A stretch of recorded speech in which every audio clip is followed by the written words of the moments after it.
Hoy vamos a continuar compartiendo con ustedes algunas claves el día de hoy para entender e interpretar la palabra de Dios.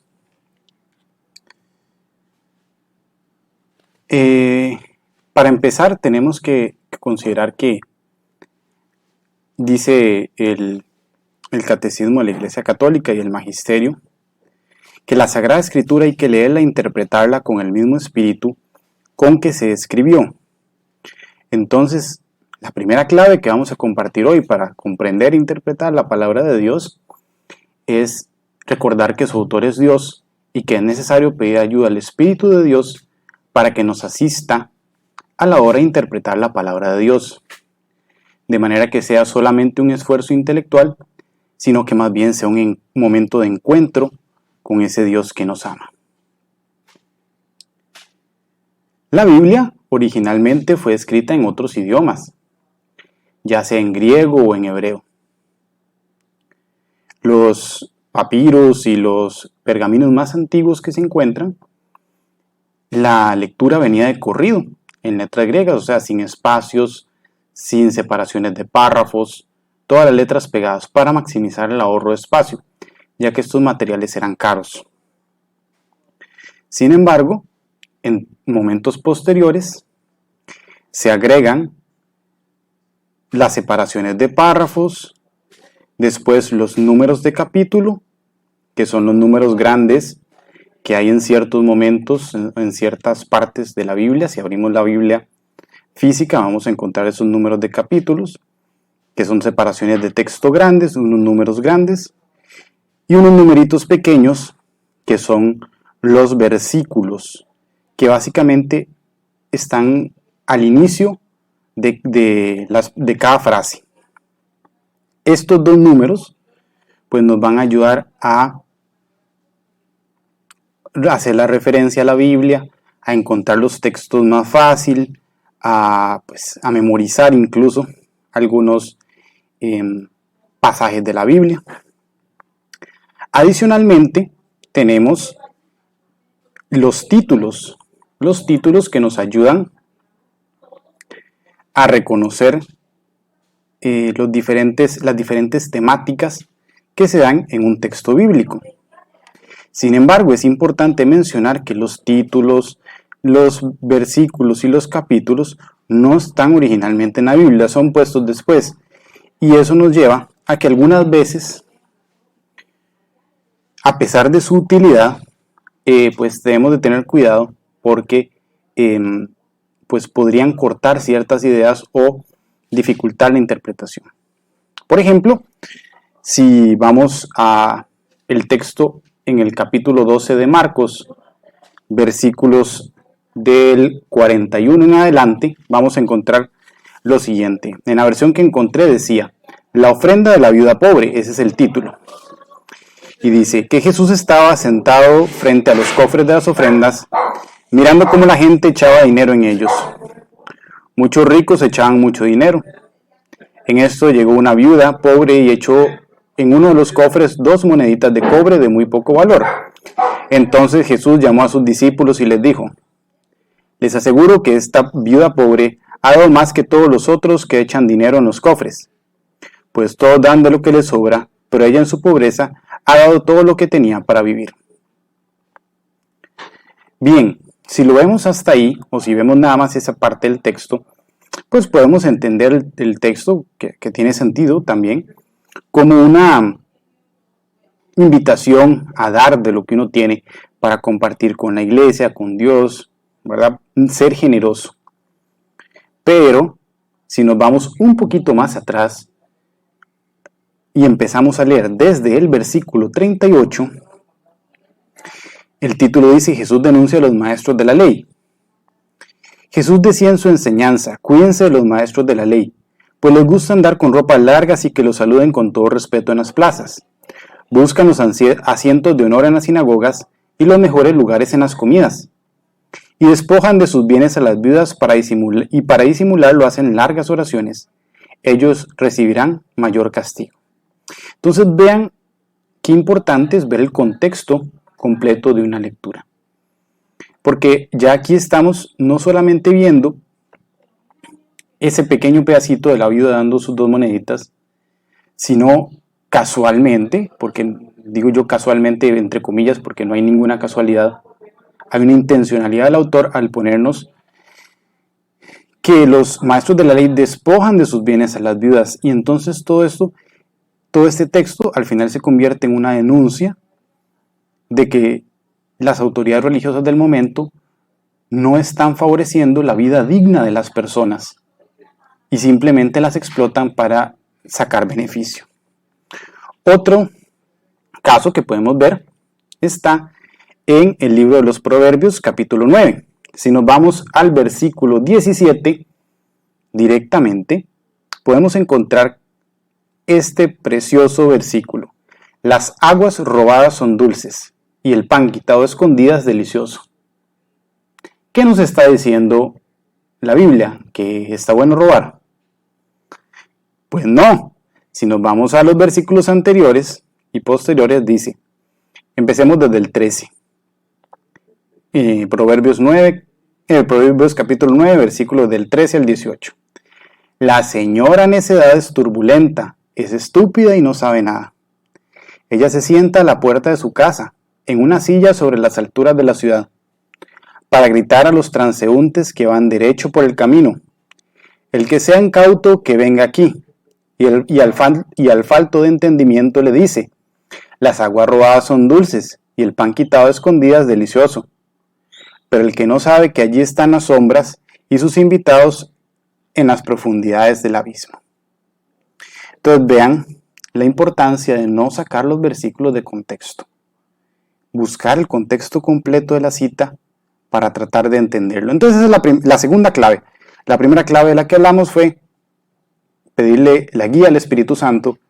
Segunda, leer los versículos en su contexto, solamente en el contexto del texto, valga la cacofonía ahí, digamos, leer los textos completos, no hacer demasiado atomismo a la hora de leer.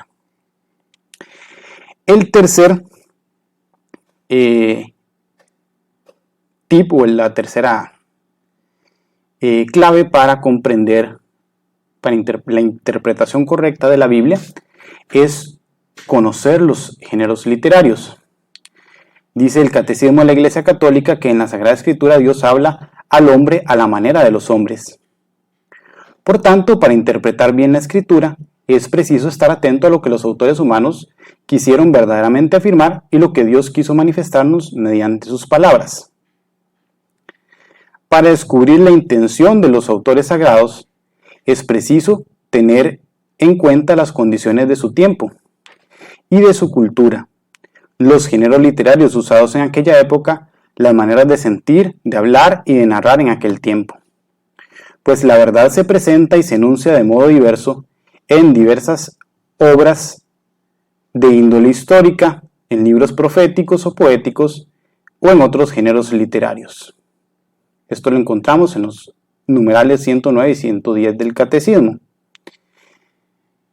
¿Qué nos dice esto? Recordemos lo que decíamos ayer o en la anterior sesión, de que la Biblia tiene dos autores, Dios, por así decirlo, y los autores humanos, y ambos son verdaderos autores de la Biblia. Es entonces necesario que para entender rectamente lo que el autor sagrado quiso afirmar en sus escritos, atendamos cuidadosamente tanto a las formas nativas de pensar, de hablar y de narrar vigentes en los tiempos del escritor, como a las que en aquella época solían usarse en el trato mutuo entre los hombres. Por lo tanto, el estudio de los géneros literarios nos permite descubrir la intención del autor, indagar la verdad expresada en diversidad de modos y de obras y comprender lo que el autor intenta decir. Ahora tenemos que por lo menos hacer una mención a los diferentes tipos de géneros literarios. Está el género histórico, que es sobre todo una narración de sucesos que, aunque se llama histórico, no es de ciencia histórica, sino que lo que trata de narrar es la acción de Dios en medio de su pueblo, por lo cual a veces es muy probable que algunos de estos eventos narrados pues no coincidan con lo que la crítica histórica o lo que la historia científica pueda plantear, pero lo importante es descubrir la presencia de Dios en la historia, no tanto el hecho. Dentro del género literario de la histórico, tenemos dos subgéneros: la epopeya, que cuenta algunos hechos de héroes o protagonistas, engrandeciéndolos y llegando incluso a la exageración, y la novela, que tiene una intención didáctica o moral, donde el hecho narrado pasa a ser de segundo plano, pero lo importante es el mensaje. Después tenemos la narrativa popular, que son relatos creados por los sabios y para transmitir enseñanzas morales. Incluso se usan imágenes conocidas de pueblos vecinos a través de un lenguaje mítico. Está el lenguaje poético, que permite expresar sentimientos humanos, religiosos, vivencias. El lenguaje profético, donde el profeta habla en nombre de Dios a través de denuncias, oráculos, acciones simbólicas, narraciones de vocaciones, refranes, lamentaciones. Está la literatura sapiencial o el género sapiencial, que son sobre todo refranes, dichos de sabios que expresan sabiduría y conocimiento práctico de la vida. El género legislativo, que nos muestra colecciones de normas, leyes, costumbres. El género apocalíptico, que muestra que al final del tiempo Dios vencerá. Son una serie de revelaciones a través de comparaciones, colores, figuras de animales, partes del cuerpo, cataclismos en forma simbólica. El género epistolar, que trata de cartas o comunicaciones íntimas entre dos o más personas. Y tiene una estructura básica que empieza con saludos, con un saludo, un cuerpo de la carta y al final una despedida. Los evangelios, que tratan de un tipo de biografía de la vida de Jesús, aunque siguen una estructura biográfica, pero no son biografías, no son reportajes de la vida del maestro, sino una catequesis sobre Jesucristo, anunciando a esta persona como la buena noticia para que los que lo leen lo acojan. Y finalmente encontramos también los relatos etiológicos, que narran algún tipo de evento o el origen de algún tipo de evento. Entonces, bueno, si lo mencionamos así suena un poco complicado. Vamos a ir desglosando cada tipo. Por ejemplo, si nos vamos al género histórico, en el género de historia novelesca encontramos a la historia de Jonás, donde, si recordamos un poco a Jonás fue aquel profeta que no quiso ir al lugar donde Dios lo mandaba, y entonces se lo tragó una ballena. Todas las historias de lo que pasó, de cómo entonces después salió de la ballena y fue a predicar y todo, tratan de una historia novelesca, como de una especie de ejemplo para los demás de cómo seguir la voz de Dios y ser misericordioso, y cómo Dios es misericordioso. Un ejemplo de epopeya es Josué capítulo 6, versículos del 11 al 21. La historia que allí nos cuentan es una epopeya donde se cuenta la historia de la captura de la ciudad de Jericó, con elementos que podrían ser, no sabemos, un tanto exagerados, no por deseo de mentir, sino por una intención teológica. Dios tiene el poder para guiar a su pueblo a la victoria. Vamos a escuchar la lectura. Dice que dieron la vuelta a la ciudad con el arca del Señor y se volvieron al campamento para pasar la noche. Josué se levantó de madrugada y los sacerdotes tomaron el arca del Señor. 7 sacerdotes llevando 7 trompetas delante del arca del Señor acompañaban la marcha de los soldados con las trompetas, y la retaguardia marchaba tras el arca al son de trompetas. Aquel segundo día dieron una vuelta a la ciudad y se volvieron al campamento. Así hicieron 6 días.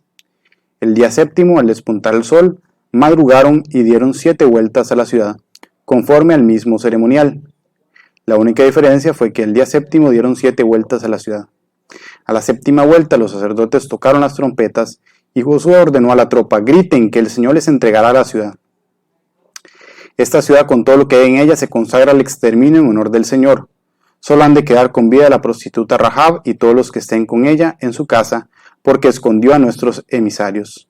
En cuanto ustedes tengan cuidado, no se les vayan los ojos y recojan algo de lo consagrado al exterminio, porque pondrán bajo maldición al campamento de Israel y le acarrearán la desgracia. Toda la plata, el oro y el ajuar de bronce y el hierro se consagran al Señor, irán a parar a su tesoro. Sonaron las trompetas. Al oír el toque lanzaron todos el grito de guerra. Las murallas se desplomaron y el ejército dio el asalto a la ciudad, cada uno desde su puesto, y la conquistaron. Consagraron al exterminio todo lo que había dentro, hombres y mujeres, muchachos, ancianos, vacas, ovejas y burros, y todo lo pasaron a cuchillo. Pues bien, aquí vemos, Dios es capaz de hacer cualquier cosa, pero podría ser también un poco de exageración el contar que las murallas cayeron con los gritos de la gente. Pero más allá de si es cierto, o sea, si realmente ocurre así o no, lo importante acá es que Dios está dispuesto a luchar las batallas por su pueblo, a llevar a su pueblo a la victoria. Si nos vamos, por ejemplo, a la narrativa popular, en el primer capítulo de Génesis vemos la creación. Y pues ese elemento o esa narración de la creación en el primer capítulo de Génesis coincide con narrativas de la creación de otras culturas cercanas a los judíos, cercanas al pueblo de Israel, de los caldeos, de los sumerios. Entonces, lo que nos está diciendo es que al final de cuentas contiene estos elementos culturales, estos elementos míticos, pero igual está queriendo transmitir la enseñanza de que Dios es el creador de todo. Dios es el que va creando las cosas y va viendo que están buenas. Claramente la creación en el Génesis tiene también sus elementos originales, pero sí contiene elementos parecidos que pues se recopilan de la cultura, de la cultura popular. En el género poético tenemos, y en el género profético, vamos a escuchar el capítulo 38 de Isaías, que tiene ambas cosas. En los primeros 9 versículos escuchamos un pasaje profético. En aquel tiempo Ezequías cayó enfermo de muerte. El profeta Isaías, hijo de Amós, fue a visitarlo y le dijo: así dice el Señor, haz tu testamento porque vas a morir sin remedio. Entonces Ezequías volvió la cara a la pared y oró al Señor: Señor, ten presente que he procedido de acuerdo contigo, con corazón sincero e íntegro, y que he hecho lo que te agrada. Y lloró con largo llanto. El Señor dirigió la palabra a Isaías: ve y dile a Ezequías, así dice el Señor, Dios de tu padre David: he escuchado tu oración, he visto tus lágrimas. Mira, añado a tus días otros 15 años. Los libraré de las manos del rey de Asiria, a ti y a tu ciudad, y la protegeré. Isaías ordenó. Bueno, dejémoslo hasta ahí. Esta es la señal de que el Señor, esta es la señal del Señor de que cumplirá el Señor la palabra dada. En el reloj de sol de Haz haré que la sombra retroceda a los 10 grados que ha avanzado. Y desanduvo el sol en el reloj los 10 grados que había avanzado. Bien, esa es la parte profética. Vemos que aquí Isaías está hablando de parte del Señor y está dándole un signo a Ezequías, que es este signo de que el reloj de sol se volverá a 10 grados. Es un signo profético de que él está hablando de parte de Dios. Ahora vamos a escuchar la parte poética, que es los versículos del 10 al 20 de este capítulo 38.